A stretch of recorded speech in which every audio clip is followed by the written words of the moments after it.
निवडणूक आली की केवळ टॅगलाईन काढून प्रसिद्धी मिळवण्याचा प्रयत्न होतो, मात्र त्यातून कोल्हापूरचा विकास होत नाही, अशी टीका आमदार राजेश क्षीरसागर यांनी आमदार सतेज पाटील यांच्यावर केली आहे. कोल्हापूरच्या सर्वांगीण विकासासाठी महायुतीच सक्षम असल्याचा दावा त्यांनी केला आहे. पूर नियंत्रण प्रकल्प, IT पार्क मंजुरी, अमृत 2 अंतर्गत मलनिस्सारण, रस्ते विकास, श्री अंबाबाई तीर्थक्षेत्र विकास आराखडा यासह अनेक विकास कामे महायुती सरकारने मार्गी लावल्याचे त्यांनी सांगितले.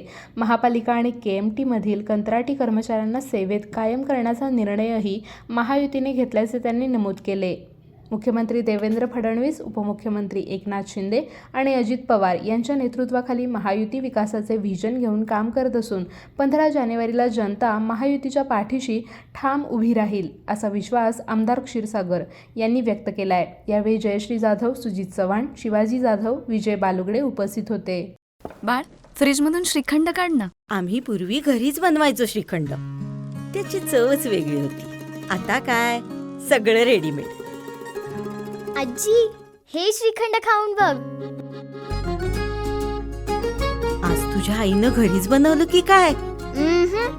हे आहे गोकुळचं श्रीखंड. अगदी जिभेवर रेंगाळणार. जिभेवरच नाही तर मनावरही रेंगाळणार. गोकुळ श्रीखंड, मनावर रेंगाळणार.